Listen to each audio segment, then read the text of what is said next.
Hello, everyone, and welcome to this session on branded content and AI. I am Chuck, and we're gonna go over a lot here. So I'm gonna tell you a little bit about me, talk about branded content, large language models, and generative AI, and then cover a few things related to foundational docs and different things. So first off, I'm an ex-agency owner. I had a digital marketing agency here in Denver, Colorado, where I'm sitting today and recording this for about 15 years.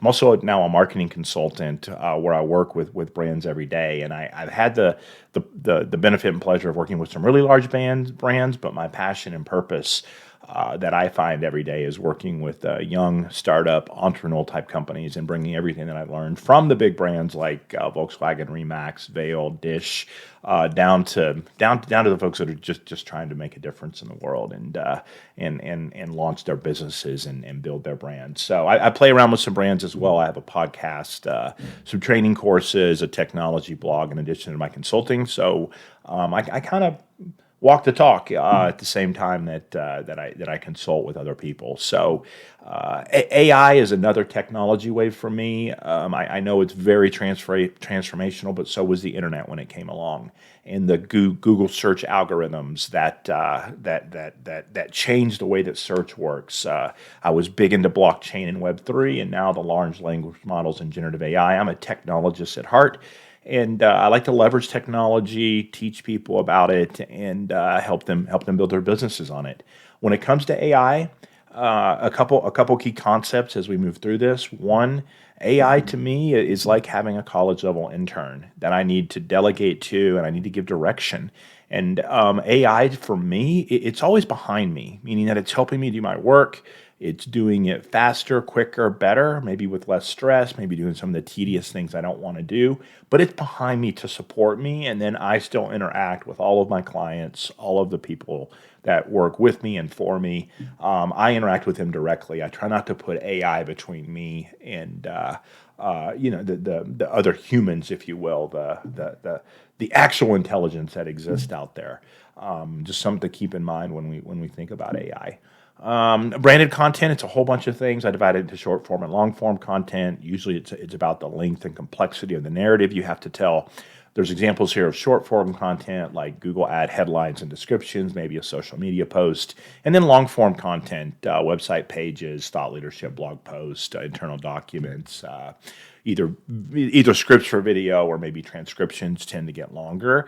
And I just divide it because working with short form content that is a little different than working with the longer pieces when you get into the different aspects of planning for it and the technology. AI is changing fast, so as we go through this, and I'm going to be moving fast as well. But almost every day, every week, something is happening with our core generative AI technology sets. From Bard turning into Gemini and ChatGPT doing things. Personally, I'm a big fan of Claude and Anthology and what they do.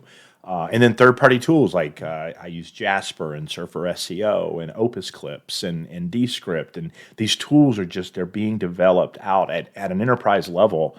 And the innovation and technology that is being produced into the space is just happening very, very fast.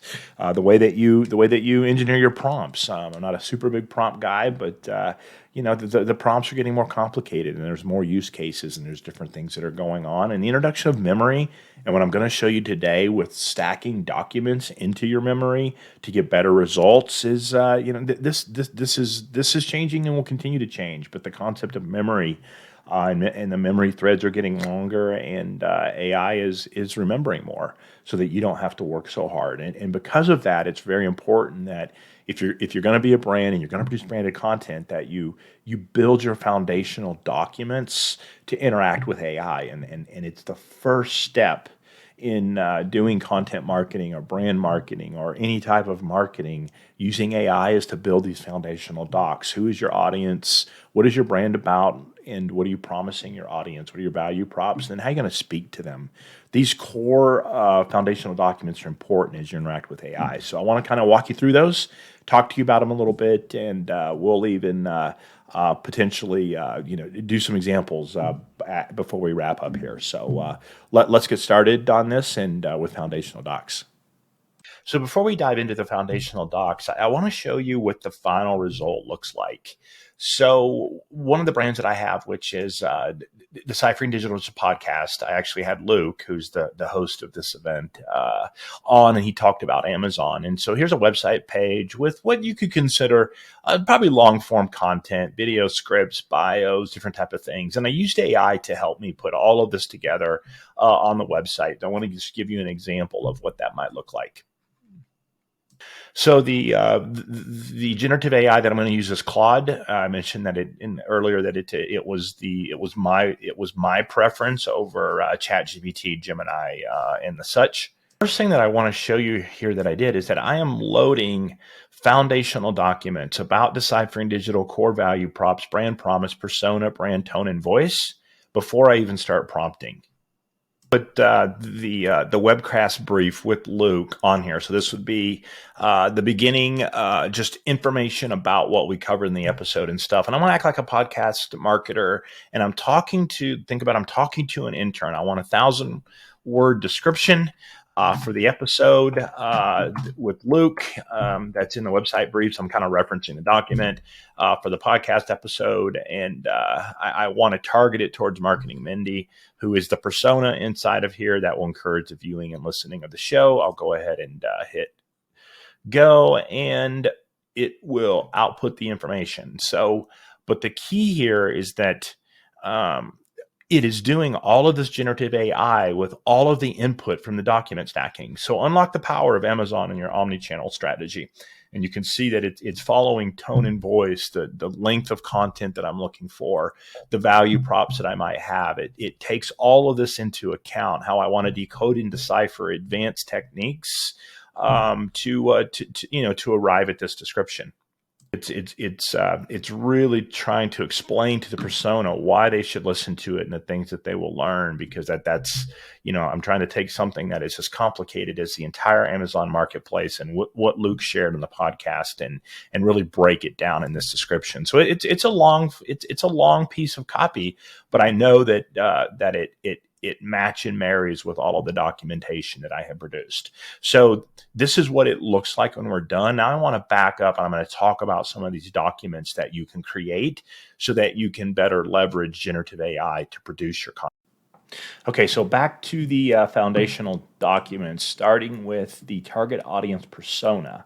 So real quick, a couple key points more about your target audience persona before we jump into AI and how to build this. First, focus in on your niche. The more you can be dialed into a very specific niche when you're targeting somebody is the way to do this. And this is more than just demographics. Sometimes people they stop at age and gender and the type of job that they have. We really want to go deeper than demographics. And I want you to segment, even micro segment your audience so that we can build out detailed personas. For any particular company or marketing campaign or just whatever might be putting together, yeah, there might be one persona, but that might be one of 5 or 10 different personas, because a target audience is a big group.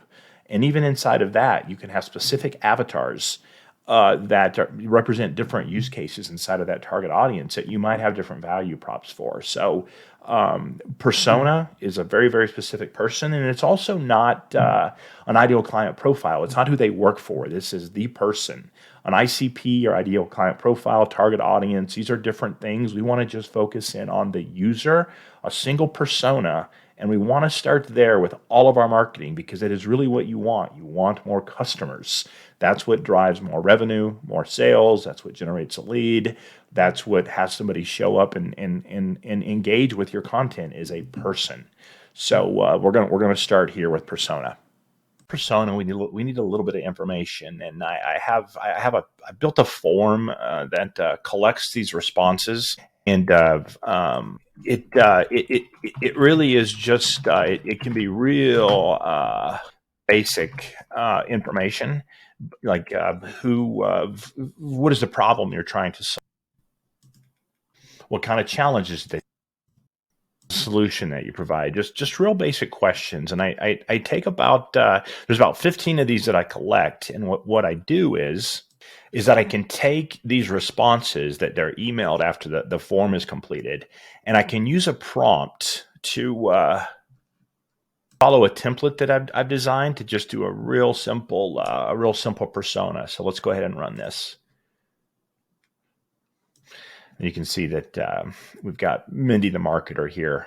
And it's doing some demographics, problems to solve, and different items. And what came out of this, as I fine-tuned it just a tad, I spent a little time with it because remember, AI's behind me and I gave direction in this is a formatted document for my target audience persona about marketing Mindy, who's a mindful marketer. Here's her demographics, problems to solve.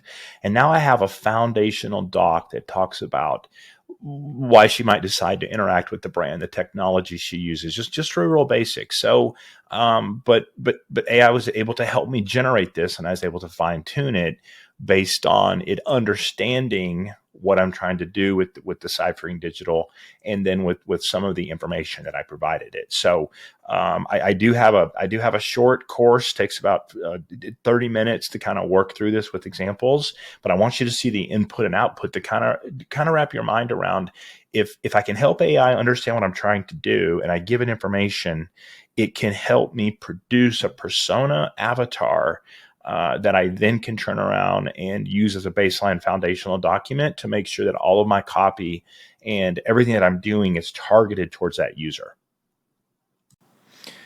Okay, so that's the avatar and persona, and that's one of three foundational documents that we want to talk about today. So I'm gonna explain two of the last two, and then I'll work through them real quick so you can kind of see how they work. Because I want to leave time to maybe show you how I would load them all, and even potentially write a piece of long form content. So we know the avatar or the person that we're trying to reach.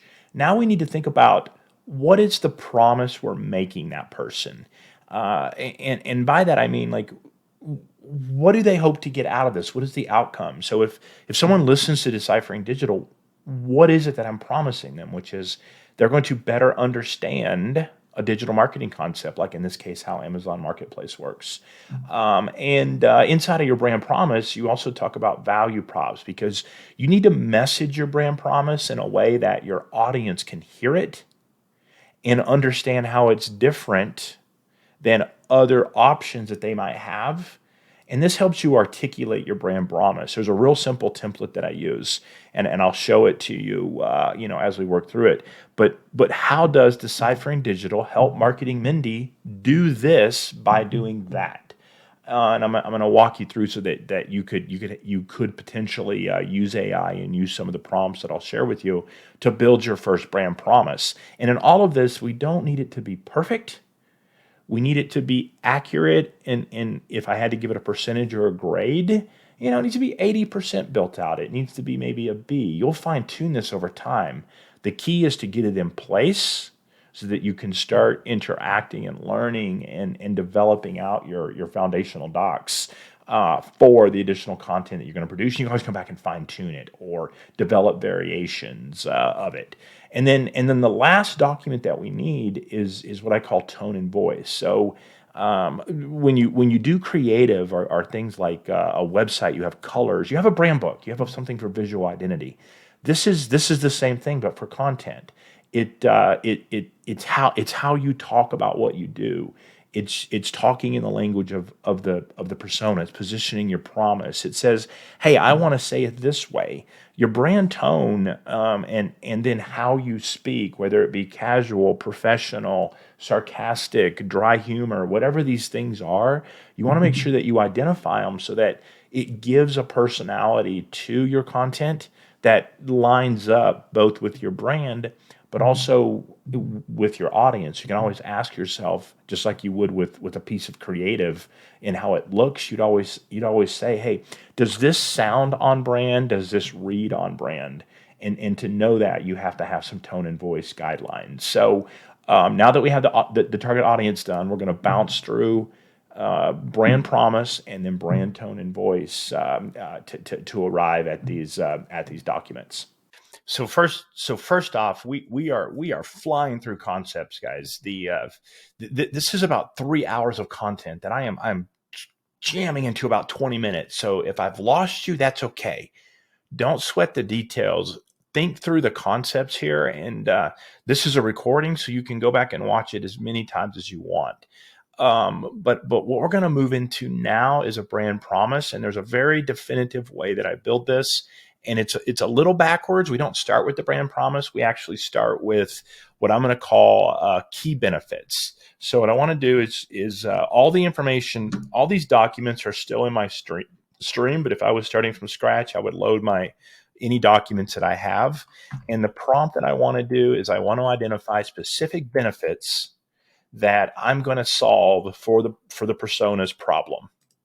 And because we want to start not with what we do, we always want to start with the user in mind and say, let's focus and think about the user. What are their benefits? Now I asked for 7, it gave me 8. Great, don't care.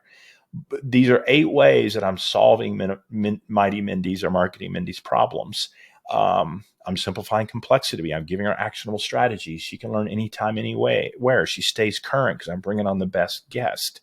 She's getting more confidence because I'm teaching her things that she can use in her presentations. Whatever that it might be, these are the benefits. Step 2 is I want to act like a brand marketer, and now I want to translate these benefits into statements that if Mindy read them, or whoever your persona is, they would feel like, oh, Deciphering Digital is trying to help me solve my problems.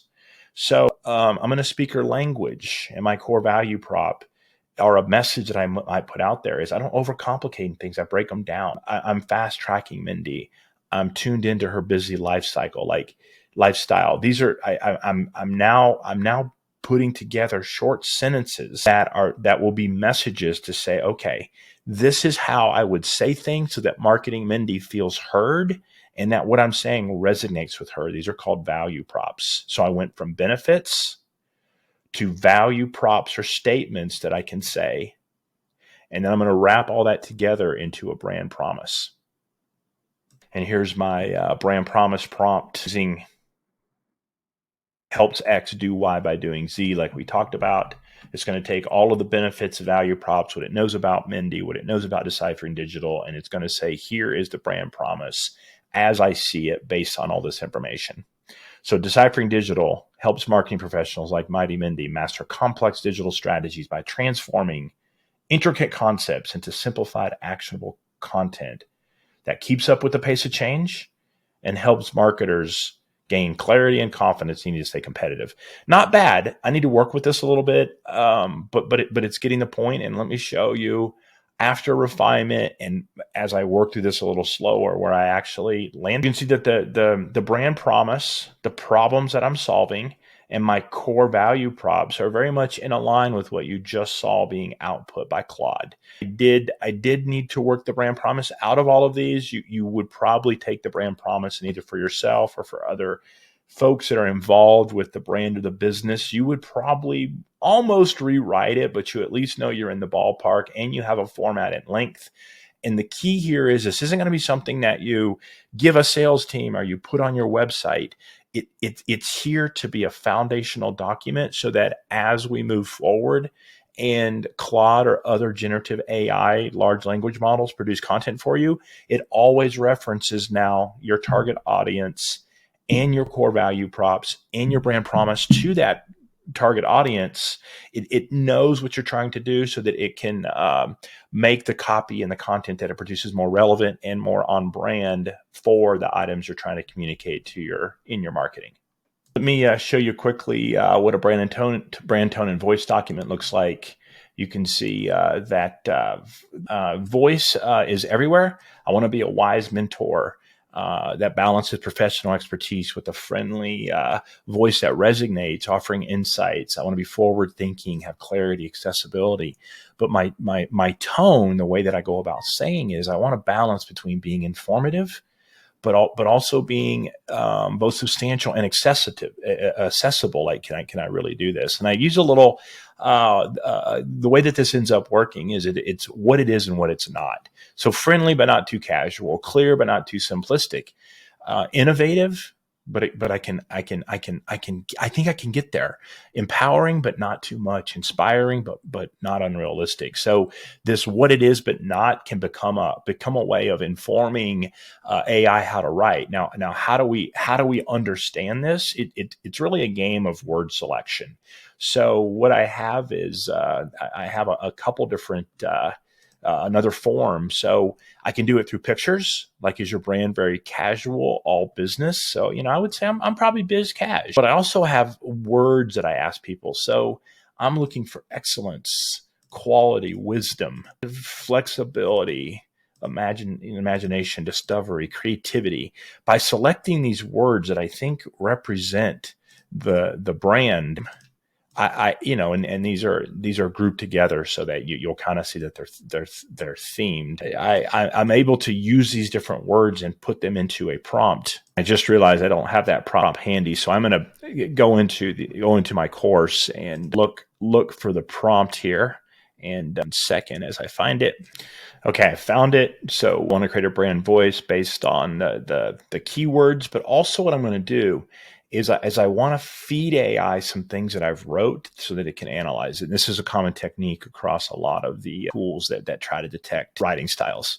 I'm gonna grab some copy from a blog post that was written. That should be enough to help it understand. Right, I took the keywords. I'm gonna mash all that together. I probably would usually put the output into a PDF. I kind of missed that step there, but I'm feeding it a sample piece of copy or two, the words that I selected from the word bank, and then also all the information it already has to date.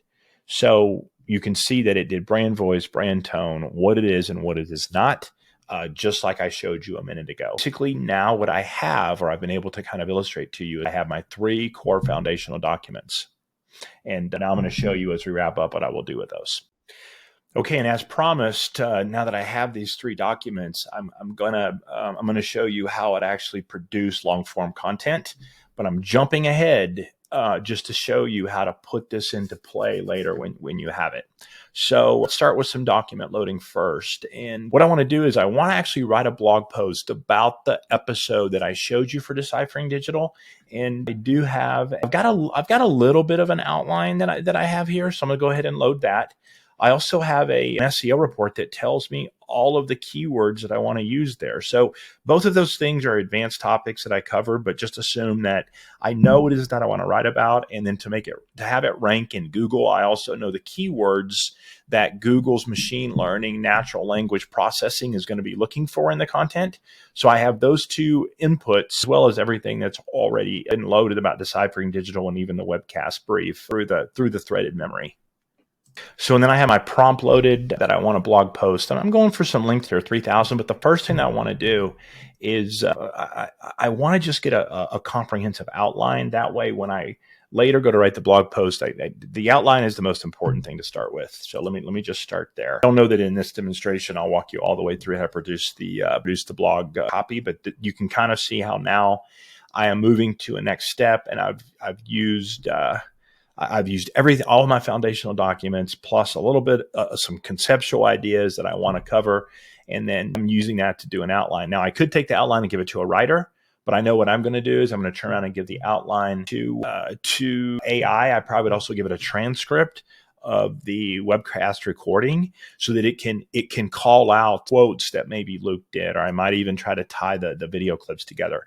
But you can see how much I'm able to leverage large language model to do some work for me here to tee things up, but I need to do it in sequential steps. If I need to change something along the way, I can, because it's really hard to get AI to do all this in one shot. You gotta kind of build to that. But what's great about it, and I'm not going to grab a prompt, but I'll just show you, right? Now you can do other things.